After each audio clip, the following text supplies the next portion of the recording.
Covishield, Covaxin and now Sputnik V.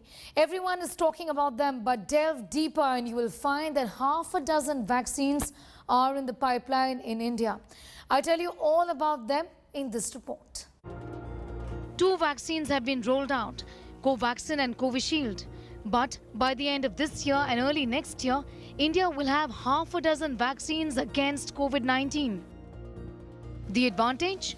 Reduced prices and reduction in the gap between demand and supply. Serum Institute of India is making Covishield, AstraZeneca's vaccine. But did you know that Covaxin is another vaccine that Serum is making? Right now, the phase 2-3 bridging studies of this vaccine is on in India. US biotechnology company Novavax's protein-based COVID-19 vaccine is being locally manufactured and the production has begun. After Novavax gets approvals abroad with efficacy trials, it is expected that Serum would too move in for the same. The rollout time of Covaxin is 2 to 3 months. Doses to be manufactured is expected to be to the tune of 20 crore by December. Genova Biopharmaceuticals, another company, is working on India's first mRNA COVID-19 vaccine. It is in the middle of the phase 1 trials of this vaccine. It's called AGC019 and it covers 120 volunteers in the trials.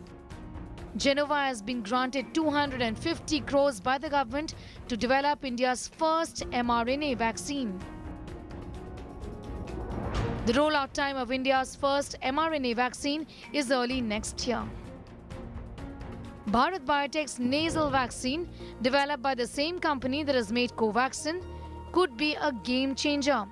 The vaccine candidate is currently under phase 1 trials. The rollout time of this vaccine is end of this year. 10 crore doses will be procured by the centre. Zydus Cadila in Gujarat is making an intradermal vaccine, Zycov-D. It is based on the DNA platform and the company is expected to provide 5 crore doses by year-end. The rollout time of the vaccine is expected in a month's time. The company is set to apply for emergency use authorization. Zydus Cadila also says that their vaccine is being tested on children. We are finished majority of the recruitment. The recruitment holds very important milestones in terms of cohorts because we have obviously the elderly and the comorbid people, but also children between the ages of 12 to 18. So once we are able to get an event data, which we hope which will happen in the middle of May, we should then immediately be able to apply for emergency use. Biological E's Corbevax is undergoing phase 3 trials. The government of India has said it would make an advance payment of 1,500 crores to Hyderabad-based Biological E to reserve 30 crore doses. The rollout time is August. At least 7.5 crore doses will be made available by September.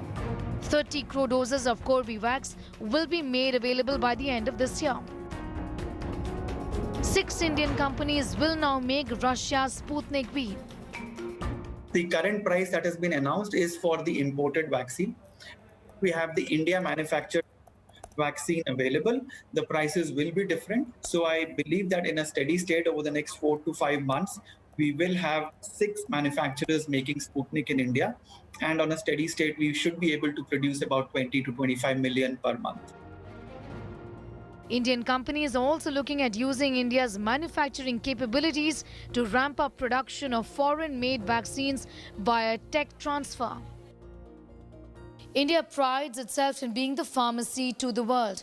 Right now, it appears that for this year, the plans are right on track to augment India's supply to boost up production for the much-needed vaccines against COVID-19. But a lot is going to depend and have an impact on India's plans. New variants, mutating variants, for example, and also new challenges like infections in children. In New Delhi, Sneha Mordani for India Today.